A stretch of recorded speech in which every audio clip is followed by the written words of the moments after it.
네, 방금 소개받은 한국농촌경제연구원 곡물경제연구실의 승준호입니다. 최근 글로벌 경제 공급망 위기를 비롯해서 전 세계적으로 식량 보호주의가 확산되고 있는 상황에서 오늘은 식량 안보 강화를 위한 대응 과제라는 주제를 가지고 학계 및 정책 분야 전문가들과 함께 살펴보고자 합니다. 네, 목차는 생략하겠습니다. 네, 먼저 식량 안보 실태와 여건 변화에 대해 살펴보겠습니다. 영국의 이코노미스트가 매년 발표하고 있는 세계 식량 안보 지수에 따르면 우리나라는 전체 대상 국가 113개 국가 중에서 39위로 평가를 받았습니다. 대상 국가 전체 평균이 한 62점으로 나타나는데 우리나라의 수치는 70.2로 전체 평균보다는 높지만 우리와 식량 사정이 비슷한 일본에 비해서도 낮고 중국보다도 낮은 수준으로 나타났습니다. 식량 안보 지수는 4개 영역을 종합하여서 산출하고 있는데요. 각각의 영역별로 봤을 때는 구매 능력과 영양 안전성 측면에서 낮은 점수를 받은 것으로 나타났습니다. 다음은 자급률 현황입니다. 2023년도 기준 쌀 자급 기반은 계속해서 유지를 해오고 있는 상황입니다. 자급률은 이제 사료용 포함 여부에 따라서 곡물 자급률과 식량 자급률로 나뉘게 되겠는데요. 곡물 자급률의 경우는 콩이 9.3, 밀과 옥수수는 1% 수준이고 사료용을 제외한 식량 자급률을 봤을 때는 콩이 한 35%, 그리고 밀과 옥수수가 각각 2%, 4.5%로 나타납니다. 이러한 이제 낮은 자급률은 높은 수입 의존도로 연결이 되는데요. 2023년 주요 곡물의 수입액은 약 8조 8천억 원으로 쌀 생산액보다 많고 전체 농업 생산액과 비교해 봤을 때 약 비중으로 봤을 때 한 15%에 가까운 수준입니다. 다음은 이제 국내 여건 식량 안보 관련된 국내 여건을 좀 짚어보겠습니다. 그 가운데 이제 농가 고령화 현상을 좀 살펴보겠습니다. 앞서 이제 쌀 생산 편중이 나타나고 있는 것은 이제 농가 고령화와 벼 재배 편의성으로 볼 수가 있겠습니다. 관련해서 이제 농업인 평균 연령을 보면 65세를 상회하고 있는 것으로 나타나고요. 그리고 39세 이하의 농업인 비중을 봤을 때는 전체 농업인의 0.5%로 나타나고 49세까지 늘려서 봤을 때도 5%에 미치지 못하고 있습니다. 이러한 농가 고령화와 농업 인력의 세대 교체 지연은 우리 농업의 생산 잠재력과 식량 안보를 위협하는 주요 원인이 될 것으로 생각이 됩니다. 다음은 이제 대외 여건을 좀 살펴보겠습니다. 국제 곡물 시장은 상위 4개국 정도가 대부분을 점유하고 있는 공급자 과점 구조로 나타납니다. 품목에 따라서 상위 4개국의 비중이 적게는 60%에서 많게는 90% 수준에 가깝게 나타납니다. 우리나라는 이제 2008년 그리고 2011년에 두 차례 에그플레이션을 겪었고, 그리고 2021년 팬데믹으로 인한 공급망 교란이 있었습니다. 그리고 22년에는 이제 러시아 우크라이나 전쟁으로 인한 지정학적 문제로 각국의 이제 수출 제한 조치가 발동하는 등 전 세계적으로 식량 보호주의가 확산되고 있는 양상입니다. 식량 안보 위기의 유형이 이제 과거와 좀 변화된 면을 좀 주목할 필요가 있겠습니다. 2020년을 전후로 해서 과거에는 바이오 연료 수요 증가, 그리고 기상 이변에 따른 재고 부족에서 기인해서 국내 식품 물가 상승으로 이어졌는데요. 20년 이후에는 세계 이제 식량 재고는 양호하지만 이런 공급망 위기 등에 따라서 이제 물량 확보와 조달에 실패하는 경우가 발생하고 이로 인해서 식품 물가 상승으로 이어지고 있습니다. 지난해 이제 민간 업체를 대상으로 설문조사를 실시해봤는데요. 과거 이제 에그플레이션이나 팬데믹 때와는 달리 러시아 우크라이나 전쟁으로 인해서 민간 업체의 물량 조달이 실패하는 시기가 나타난 것으로 이제 조사가 되었습니다. 다음은 식량 안보 정책에 대해서 살펴보겠습니다. 식량 안보 정책은 크게 이제 4가지로 좀 정리를 해봤는데요. 하나는 이제 생산 기반, 비축, 그리고 해외 곡물 개발, 그리고 또 하나는 이제 조기 경보 시스템과 위기 대응 매뉴얼입니다. 먼저 생산 기반 강화 정책을 보시면 99년부터 이제 식량 자금 목표치를 설정해서 운영해 오고 있습니다. 자급률 실적은 앞서도 살펴봤지만 쌀을 제외하면은 그 목표치와는 아직은 상당한 괴리가 있는 것으로 나타나고 있고요. 그리고 23년에는 그 쌀 생산을 감축하는 동시에 타작물의 생산 확대와 자급률 제고를 위해서 전략작물 직불제를 도입하였습니다. 하계작물 같은 경우에 농콩, 그리고 동계작물 같은 경우는 밀과 조사료를 중심으로 이행 실적이 크게 나타나고 있습니다. 이런 그 전략작물제 도입 이후 앞서 살펴본 그 자급률 지표에서 밀과 콩의 자급률이 최근 들어 좀 늘어나고 있는 것으로 나타나고 있습니다. 다음은 비축 정책입니다. 우리는 공공 비축 제도를 운영하고 있는데요. 쌀, 밀, 콩 세 개 품목을 대상으로 정부는 이제 식량이 부족한 그 위기 상황에 대비해서 상시 비축을 실시하고 있습니다. 기준 그 물량 같은 경우는 쌀 기준으로 이제 연간 소비량의 한 2개월분을 비축하고 있고, 그리고 국산 같은 경우는 수매 비축을 통해서, 그리고 쌀과 콩 같은 경우는 이제 음유수 물량을 수입하여서 비축하고 있습니다. 운영 방식은 이제 재고 순환을 위해서 3년 주기로 이제 순환 회전 비축을 운영하고 있습니다. 다음은 해외 농업 자원 개발 종합 계획입니다. 주요 곡물과 그리고 수입 의존도가 높은 농산물의 안정적인 해외 곡물 확보를 위해서 밀, 콩, 옥수수 등의 이제 전략 품목을 확보해서 국내 도입을 목표로 하고 있습니다. 해당 물량 같은 경우는 22년 그 214만 톤 정도를 확보했고, 27년에는 이제 600만 톤을 목표로 하고 있습니다. 다음은 조기 경보 시스템 및 위기 대응 매뉴얼입니다.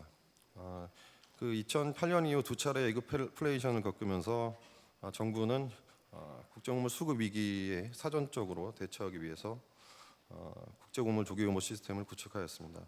2013년부터 이제 준비를 시작했고 2015년부터 이제 본격적인 운영을 실시해 오고 있는데요. 대상 품목은 이제 쌀, 밀, 콩, 옥수수 4개 품목이고, 지수 같은 경우는 조기 경보 지수는 가격이나 해외 수급, 그리고 이러한 지표들을 바탕으로 하나의 지수를 산출하고, 그리고 그 위원회를 통해서 이제 정성적인 판단을 겸하고 있습니다. 그래서 위기 단계는 이제 총 4개 단계로 지금 설정을 하고 있고, 경계 이상의 단계에서는 위원회에서 실제 발생 상황에 따라서 기존 정책을 이용해서 탄력적으로 대응해 오고 있는 상황입니다. 그래서 이제 그 식량안보 정책에 좀 한계가 있습니다. 좀 각각 정책별로 짚어보도록 하겠습니다. 먼저 생산 기반 강화 정책 같은 경우는 그 쌀을 제외하면 그 자급률 목표치의 달성도가 좀 미미한 수준이고, 그리고 전략작물 직불제 도입으로 밀이나 콩의 생산량이 증가하지만 나름 또 판로 문제가 대두되고 있고요. 그리고 식량 위기가 이제 장기화될 수도 있는데 그런 장기화에 대비한 그 긴급 증산 능력도 좀 검토해봐야 되지 않나 생각이 듭니다. 그리고 식량 비축 같은 경우는 이제 정부가 공공비축 정부 주도로 이제 공공비축 제도를 운영하고 있는데 이제 민간의 비축 역량 강화에 있어서는 좀 미흡한 면이 있고요. 그리고 비축량 대비 그 수요가 좀 부족한 상황입니다. 국내산 같은 경우는. 그래서 그 정부 양국 방출도 좀 실적이 적게 나타나고, 그리고 업체 입장에서는 그 저렴한 수입산 밀콩에 대한 수요가 높은 상황입니다. 해외 농업 자원 개발 같은 경우는 그 현지 처분, 수출국의 통제로 그 해외 확보한 물량의 그 반입이 저조한 점을 문제로 들 수가 있겠고요. 그 이와 관련해서 그 반입한 물량의 그 국내 수요처 연계도 좀 강화할 필요가 있다고 생각합니다. 조기 경보 시스템 같은 경우는 지금 뭐 식량 안보 위협이라는 이런 요인들이 확산되는 추세 속에서 좀 활용성에 대한 기대가 좀 높다는 측면, 그리고 그 앞서 이제 생산 기반 비축, 그 해외 농업 자원 개발을 좀 연계를 통한 위기 대응 매뉴얼이 현재로서는 좀 미흡한 면이 있지 않나 생각이 듭니다. 그래서 외국의 사례를 좀 짚어보도록 하겠습니다. 스위스와 독일, 일본의 세 개 국가의 사례를 좀 살펴보도록 하겠습니다. 스위스 같은 경우는 그 1935년부터 민간 비축을 주요 수단으로 해서 위기에 대응하는 시스템을 구축해서 운영해 오고 있습니다. 그 연방 헌법과 그리고 국가경제공급법이라는 법적 근거를 바탕으로 하고 있고요. 그리고 식량 위기 정의나 그 대응 시스템을 법적으로 명시하고 있습니다. 예방 단계와 이제 개입 단계 두 가지로 위기 단계를 정의하고 있고, 예방 단계에서는 이제 생산 기반 확보나 그리고 비축을 실시함으로써 대비하고 있는 상황이라고 보시면 되겠고, 개입 단계는 그 위기 지속 기간에 따라서 그 총 3개의 단계로 나누고 있습니다. 그래서 A 단계에서는 일시적인 위기를 기준으로 하고, B 단계에서는 위기 지속 기간 한 1년까지 지속될 경우를 B 단계로, 그리고 C 단계는 1년 이상의 위기 지속 기간을 설정하고 있습니다. 각각의 단계별로는 이제 A에서 C 단계 심각해질 경우에는 정부가 이제 통제 수단을 발동하는 등 대응을 실시하고 있습니다. 스위스는 이제 정부가 주도를 하고 있지만 그 정부 밑에 이제 레제르베 스위스라는 비축 조합을 두고 있고요. 해당 비축 조합이 그 민간 기업과 그 협력하에 그 위기에 대응하고 있습니다. 그래서 조합 같은 경우는 그 민간 기업의 이제 그 비축 비용과 같은 비용을 보상해주고 관리하는 역할, 그리고 민간 기업은 그 지정한 의무 물량의 비축량을 조합에 보고하고 있는 형태로 운영됩니다. 정부 산하에서는 또 그 국가경제공급청위원회, 그리고 그 연구기관이 그 모니터링과 분석을 지원하고 있습니다. 독일의 경우에도 그 예방 단계, 개입 단계로 그 위기 대응의 그 시스템을 설정해서 운영하고 있습니다. 독일 같은 경우도 이제 식량 확보 준비법이라는 법적 근거를 두고 있고요. 그리고 예방 단계, 개입 단계 두 가지 단계로 나눠서 그 스위스와는 좀 다르게 이제 그 정부가 직접적으로 비축을 하고 정부 주도하에 시스템을 운영하고 있습니다. 그리고 비축 같은 경우도 영방 곡물 비축, 민간 상시 비축으로 두 가지로 나눠서 하고 있는데 표현적으로는 차이가 있지만 이게 정부 주도하에 운영하고 있던 측면에서 본질적인 차이는 없다고 생각이 됩니다.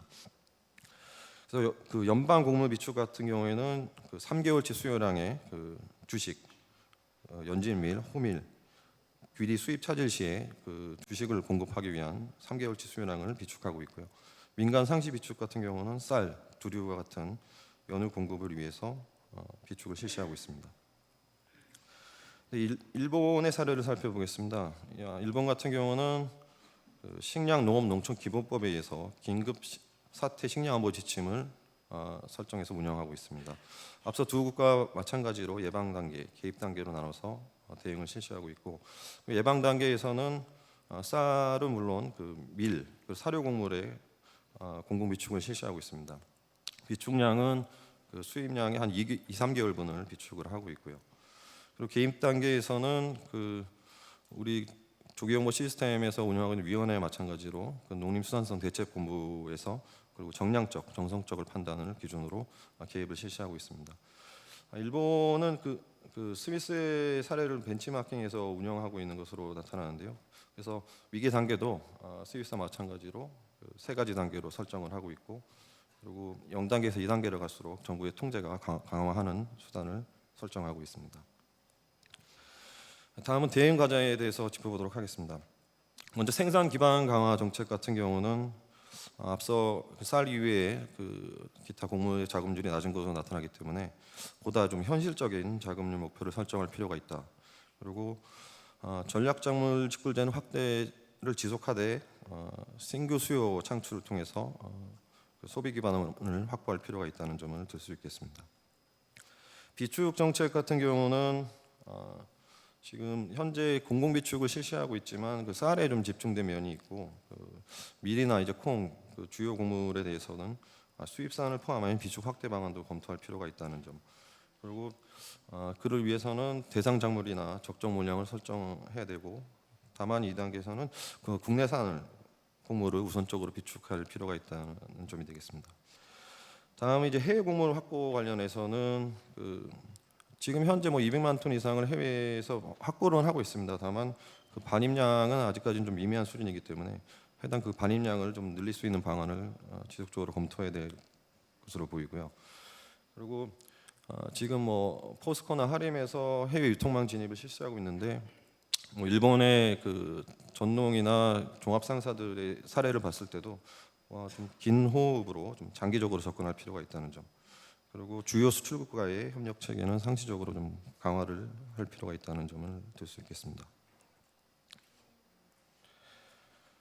다음은 그 식량 위기에 왔을 때 이제 대응 전략을 좀 제시해봤습니다. 위기 발생 후 이제 정형화된 구체적 대응 전략을 좀 마련할 필요가 있겠고요. 그리고 위기가 발생하기 전에 앞서 살펴본 그 세 가지 정책들, 생산 기반이나 비축, 그리고 해외 곡물 확보의 그 정책들의 좀 연계성을 강화할 필요가 있고 각각의 역량을 좀 제고할 필요가 있다는 점입니다. 그래서 예방 단계에서는 우리도 이제 비축 능력을 좀 제고할 필요가 있다는 점이 되겠고요. 그리고 식량 위기가 좀 장기화되고 좀 지속될 때를 대비해서 그 긴급 증산 능력도 강화해둘 필요가 있다는 점을 말씀드립니다. 그리고 이제 내부 잠재적 위험 요인도 존재합니다. 식량 위기가 발생했을 때 그 검역 등의 이제 안전 규제를 좀 완화해서 좀 공급을 탄력적으로 운영할 필요가 있어 보이고요. 그리고 수출국 그 현지 대응 역량 강화를 마지막으로 들 수가 있겠습니다. 현재 그 해외에 진출하고 있는 기업들의 밸류체인을 확대하고 그리고 산지에서 수출 엘리베이터에 이르는 그 계열화를 좀 도모할 필요가 있겠고요. 이와 관련해서 이제 국내 수요 기반도 지속적으로 창출할 필요가 있다고 생각합니다. 그리고 이제 스위스 같은 경우는 그 위기 대응 모형을 구축해서 그 위기 대응 매뉴얼을 운영하고 있는데요. 우리도 이제 스위스 등의 사례를 바탕으로 이러한 위기 대응 시뮬레이션 모형을 구축할 필요가 있어 보입니다. 그래서 이와 관련해서 올해 연구원에서는 그 자체 과제로 해당 모형을 구축하는 연구를 실시할 계획입니다. 네, 이상 발표 마치겠습니다. 경청해 주셔서 감사합니다.